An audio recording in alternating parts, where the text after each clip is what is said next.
I'm very excited to be joined tonight by an incredible director, Kaouther Ben Hania, who is a two-time Oscar-nominated director, celebrated for films including The Man Who Sold His Skin for Best International Feature, Four Daughters for Best Documentary Feature, a true favorite of mine and Ted's, and now The Voice of Hind Rajab, which is Tunisia's Oscar entry, shortlisted for Best International Feature.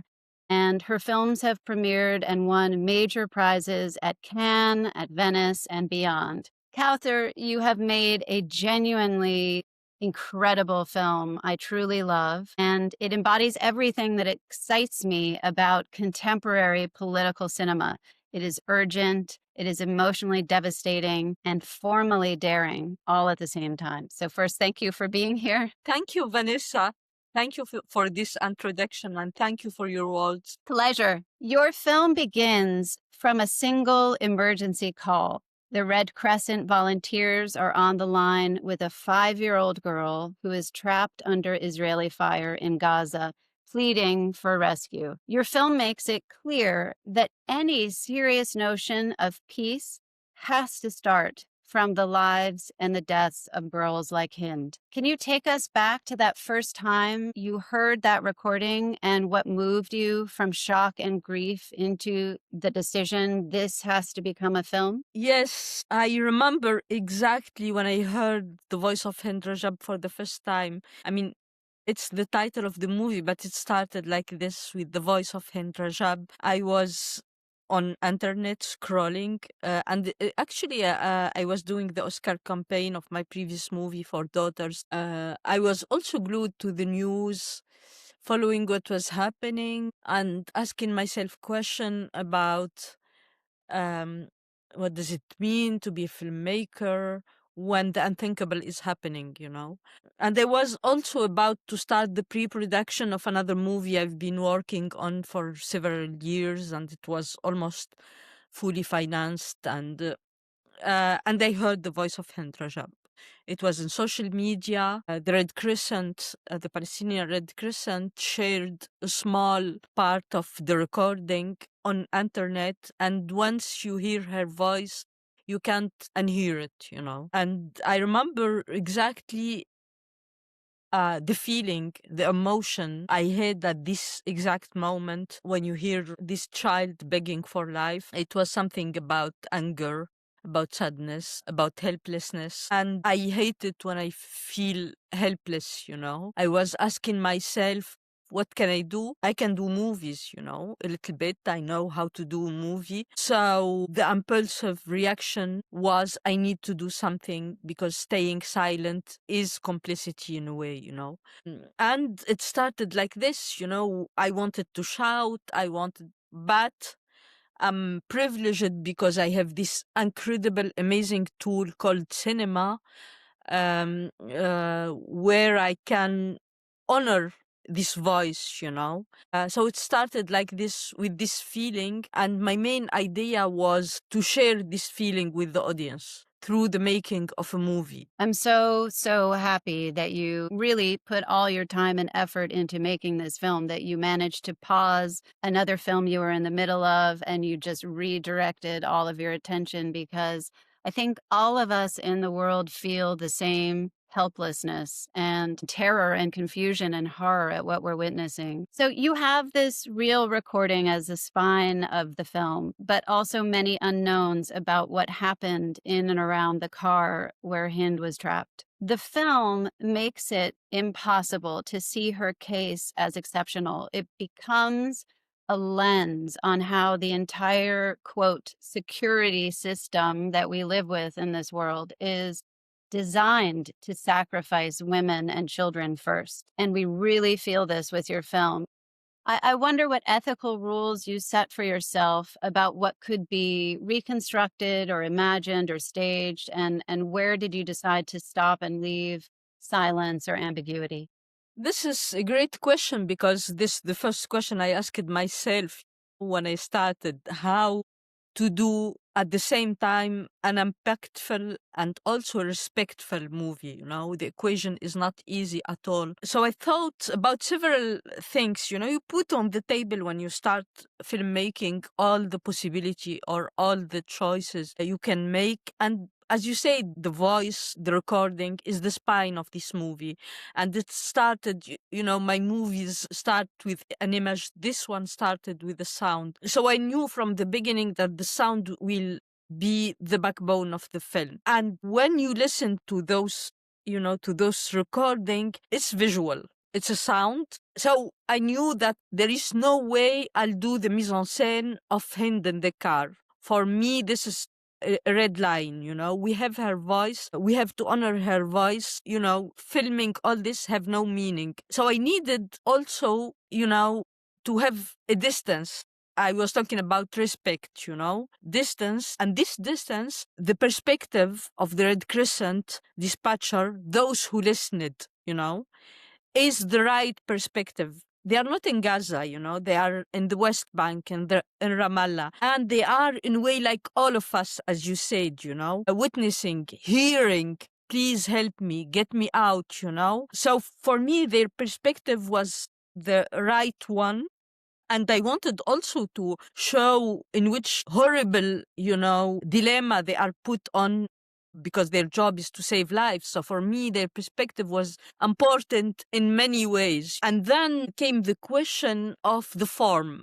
Should I do a pure documentary? Although I hate the word pure because there is nothing pure about documentary, um, so I thought that, this movie was anchored in truth because there was so many investigation done around the case of the murder of Hind Rajab. There is a great piece in the Washington Post with all the details, the used weapon, based on the great work of the forensic architect who analyzed the sound, the satellite image.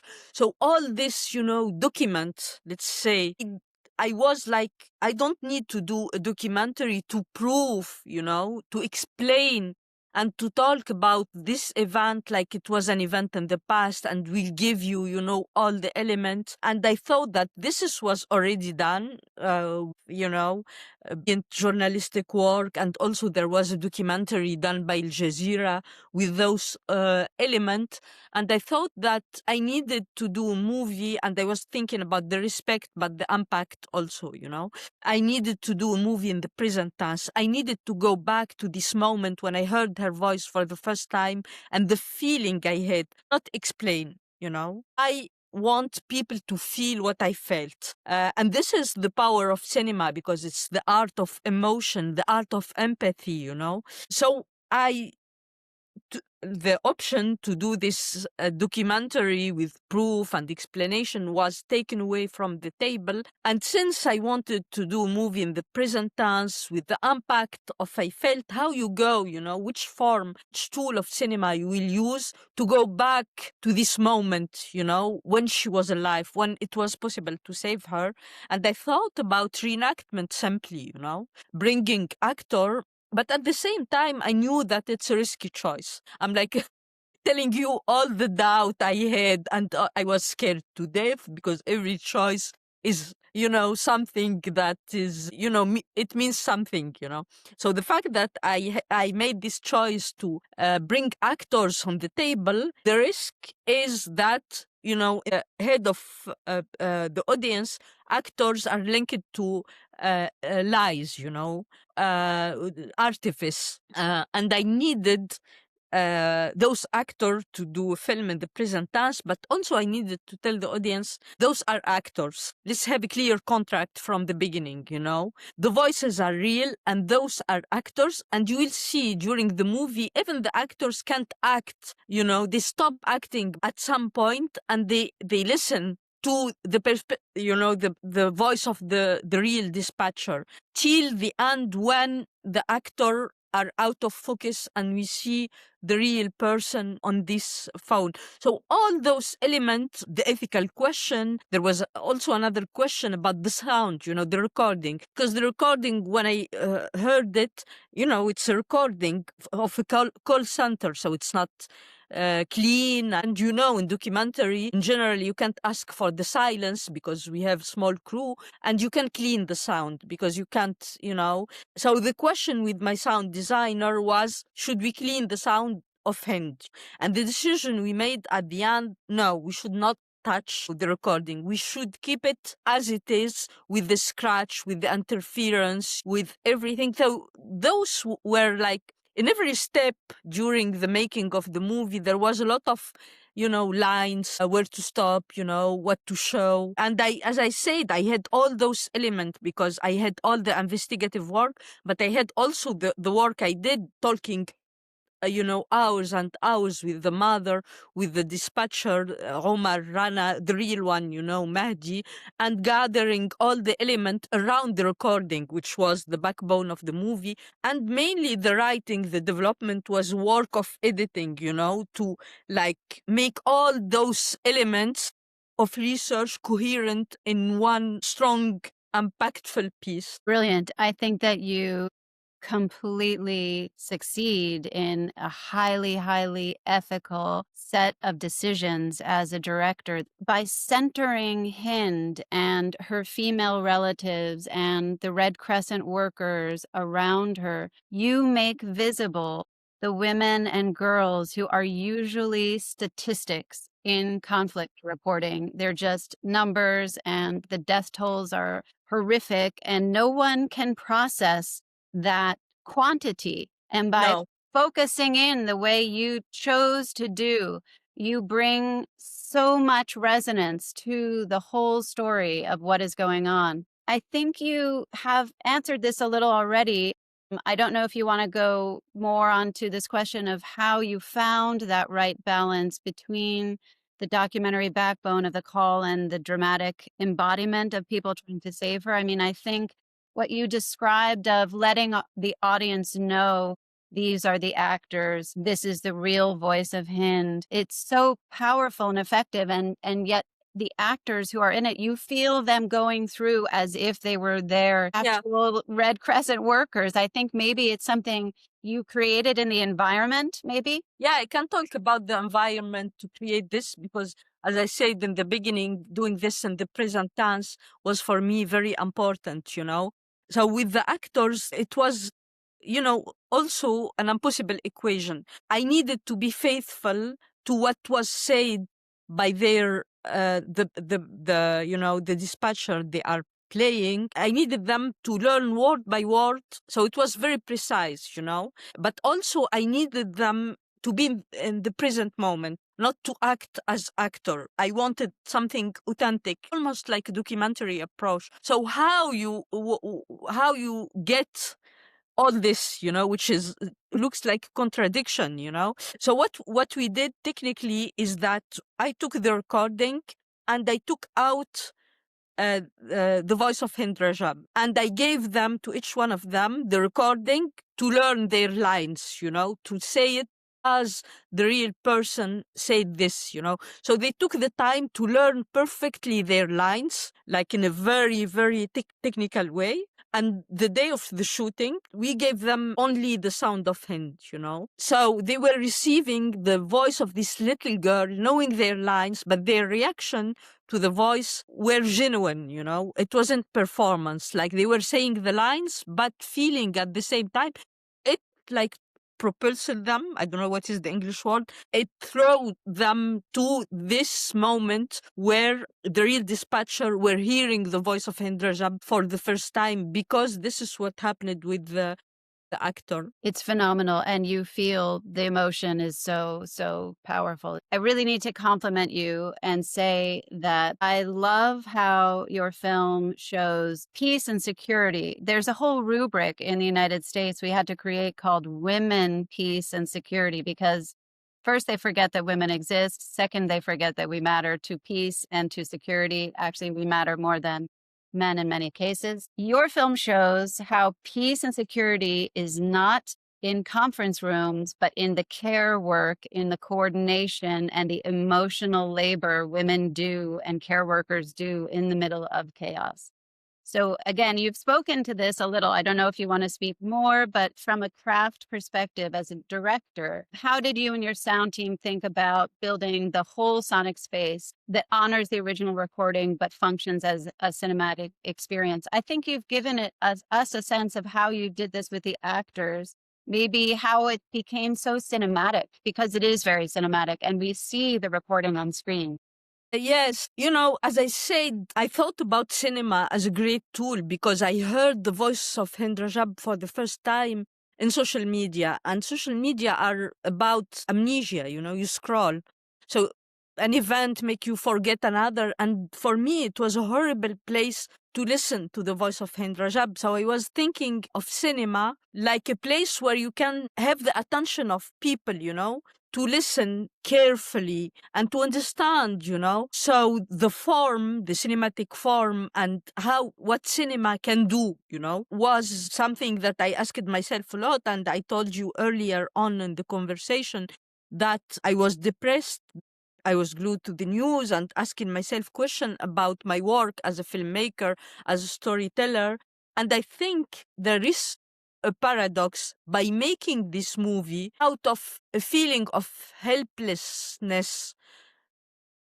I made peace with cinema. I found like the utility, I would say, of making movies, because sometimes when you have this feeling of anger, it become great energy, and the fact that we were gathered together around the voice of Hind Rajab, my actors, for example, all of them are Palestinian, and they were asking themselves same questions, what does it mean to be actor, are we, when you see your people on the news, you see, those horrible images, and the fact that we were together around this project gave us meaning, in cinema, in art, as a great tool, so I don't know if answered your question, but Yes, but yes, yes, you have. yeah. Mhm. Um, I want to compliment you again and say I think in that overcoming of helplessness through art, which you achieve, which I hope every artist and filmmaker can feel inspired by, because the more people take action the way you have as a director, the better the world will be. I mean, I think that's a real hope. But your film captures how male supremacy is the operating system of war and security, deciding whether a child and which child is allowed to live. And I think, again, it's the choices you've made as a director, who your camera is focused on and why, that is succeeding in this and is so brilliantly emotionally moving. I'm going to jump to the way that the project was assembled. You put together a remarkable group of executive producers, and I'm curious how those partnerships came about, if those producers or EPs are raising the visibility and the reach of your story in a way that you imagine and hope it will. Yeah, when we finished the editing of this movie, and since I am doing, I came from this place where um I'm not doing commercial movie with stars, and I'm doing documentary movies. I'm doing Arabic speaking movies, so movies with subtitles. So the market is not waiting for me. And when I did this movie, one of my obsession is to make the voice of Hind Rajab echo. So how to go out from this niche place, where you are, because you are not from a dominant culture. You are, you are women, you are documentary filmmaker, all the things that the market don't want to hear about. So we had this idea with my producers that maybe we need some support, to take the movie outside from this niche thing. And I was thinking also about the American audience, because for me it's important that they see this movie.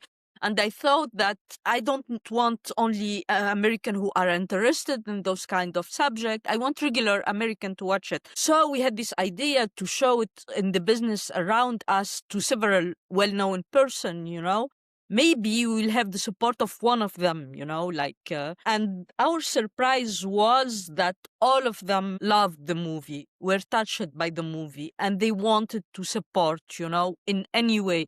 So this is how we found ourselves with this incredible list in the credits, like it was beyond my expectation, but yeah, and it's helpful. We live in this world where we need, help Yeah. to make the voice of this little girl echo, because we can agree that it's not like we want to hear her voice. No, because it's shameful for humanity, let's say. Yes. Yes. Yes. And for me, the film functions both as an act of mourning and as part of this collective demand for accountability, which I think your whole producing team and all of these executive producers bring, which I think is probably, a gift you've given them to allow them to be a part of it and to promote it and to share it, because I really think everyone feels the shamefulness of this war and this genocide and all of it. It's horrific what's going on. Hind's call was already widely shared by media, human rights groups before the film, and international bodies have said that the killing of Hind and her family and the two Red Crescent paramedics may amount to a war crime. So I'm wondering, do you see the Voice of Hind Rajab as part of an evidentiary record, as an act of mourning, as something else? You've said what you feel with cinema, what it can do, but I think maybe there's more that this movie is doing than we've even begun to understand, the ripple effects of this movie. Yeah, this is a great question, because I thought there was this question, why you are doing this movie now, And when I started, thinking about the movie, the genocide was ongoing, and when I ended, and when I was in Venice, at Venice Film Festival, the genocide was ongoing, and people were telling me, oh, it's too close, to the event, and I was like, what I need to wait for, You think that there will be trial? You think that there will be accountability? I need to do this movie right now, because I think if it's unbearable and if it's shameful, and it will be, maybe this is my hope, a part of asking for accountability, asking for justice, because without accountability and without justice, we'll not have peace. It's obvious, So I also conceived this movie as a tool for change, and we are trying to go outside from the movie theater, which are very important, but to show this movie at the United Nations, for example. We showed it for several senators. We are having screening at the European Parliament. So we are trying, like to and a lot of NGO partnered with the movie, like Oxfam, like Amnesty, like the Red Cross, to use it as a tool also. So I want to believe that cinema can be part of the change.